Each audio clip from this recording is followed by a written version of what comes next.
Bonjour Annabelle Violet. Bonjour. Merci beaucoup de nous accueillir ici à la Banque des Territoires sur le site toulousain. On est ravis que vous ayez accepté ce face-à-face d'Eurosud Team.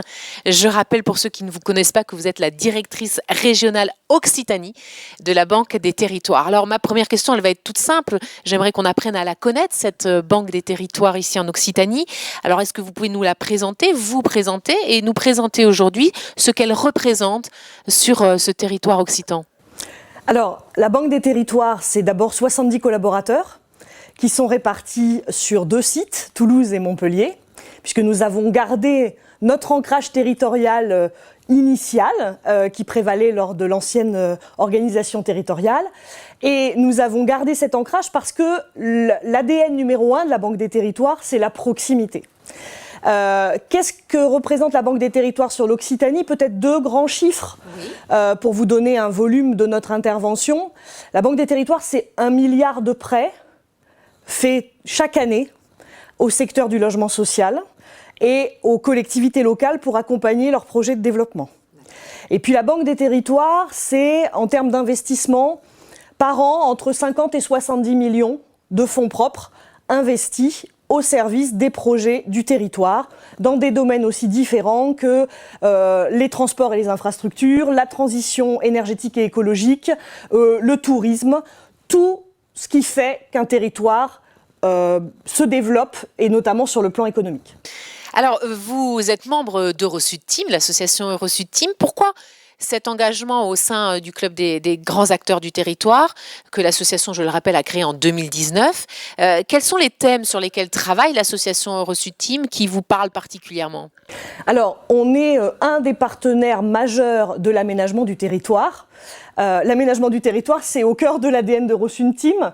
Les sujets infrastructure et transport font partie des sujets qui nous mobilisent le plus et que nous souhaitons accompagner de manière de plus en plus active à l'échelle de l'Occitanie. Donc on est parfaitement à notre place en étant membre d'Eurosud Team. Je vous le confirme, effectivement. Alors, qu'est-ce que vous inspire justement les notions d'aménagement du territoire, d'attractivité? Et qu'en est-il peut-être plus particulièrement et plus spécifiquement du territoire occitan ou du Grand Sud-Ouest, de votre point de vue? Quels sont, pour résumer, les aspects positifs et peut-être les opportunités à saisir et puis les points d'amélioration, parce qu'il y en a sans doute? Alors en Occitanie, on a une région assez fabuleuse parce que on a un concentré à l'échelle d'une région de ce qu'est la France.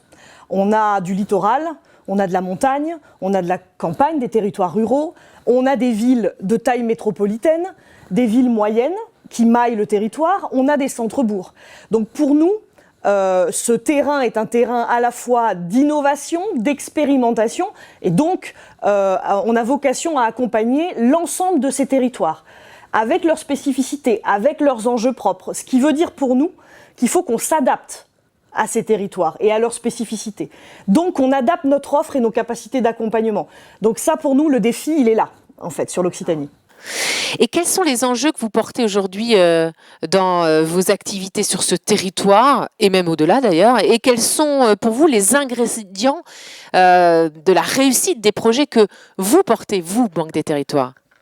Alors on a un enjeu majeur, c'est de faire en sorte que les projets qu'on va accompagner soient des projets pérennes, qui s'inscrivent dans la durée. Et pour être pérennes, ils ont besoin d'avoir un modèle économique. Et j'insiste beaucoup là-dessus, parce que on n'est pas, nous, dans une approche subventionnelle.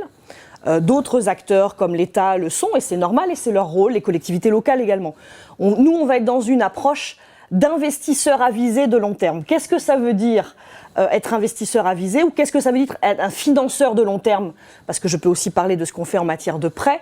Ça veut dire prendre le temps d'accompagner les projets et leur maturation pour s'assurer que ces projets sont des projets pérennes avec un modèle économique viable. Et c'est ça l'enjeu majeur pour nous. Alors, la crise sanitaire que nous traversons depuis plus d'un an maintenant a bouleversé quand même pas mal la donne. Et puis, elle a donné lieu à un plan de relance de 100 milliards d'euros. Vous êtes un acteur de ce plan de relance. Quel est votre rôle exactement? Alors en fait, dans le cadre du plan de relance, nous, on a mobilisé 26 milliards sur ces 100 milliards que vous citez. Ces 26 milliards, ils sont à la fois sur des financements de long terme, donc en prêt, et sur de l'investissement. Et donc, on rentre dans des sociétés-projets comme actionnaires minoritaires pour fédérer l'ensemble des co-investisseurs et lever de la dette beaucoup plus facilement pour permettre l'aboutissement de ces projets. Donc ça, c'est notre enjeu majeur, financement de long terme, investissement de long terme. Et puis, on a également ce sujet de la maturation des projets et de l'accompagnement de la maturation des projets que l'on porte avec des enveloppes d'ingénierie où on vient en cofinancement d'un certain nombre d'études qui permettent de mieux penser les projets, de mieux penser une stratégie de territoire. Super, je vous propose de terminer avec un sujet ou un projet en tout cas qui tient à cœur à la région Occitanie et depuis longtemps. C'est bien sûr les LGV, GPSO et LNMP. Vous le savez, Eurosud Team et son président Jean-Louis Chauzy ont décidé bien sûr de s'investir totalement sur cette question. En 2021, on sait qu'il doit décider par ordonnance d'autoriser la création de la société de projet du GPSO et de lancer l'enquête publique de LNMP. Tous les feux sont au vert. Et pourtant, alors vu de l'extérieur, je prends cette réflexion à mon compte, mais on a l'impression que ça n'avance pas, ou en tout cas que ça avance extrêmement lentement. Est-ce que c'est une impression que vous partagez ? Alors, j'ai pas vraiment cette impression-là, moi, de mon point de vue, puisqu'on a déjà mobilisé un certain nombre de financements. Je vous parlais d'ingénierie et de subventions pour cofinancer des études. Nous, on a mobilisé des subventions pour accompagner la région dans sa réflexion sur la structuration et sur les outils de portage possibles pour ce type d'infrastructure.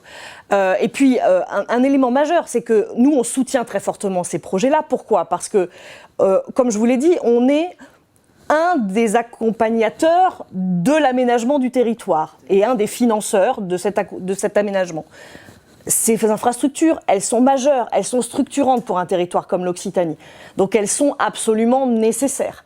Et elles concourent à l'aménagement durable du territoire et donc, par conséquent, à son développement économique.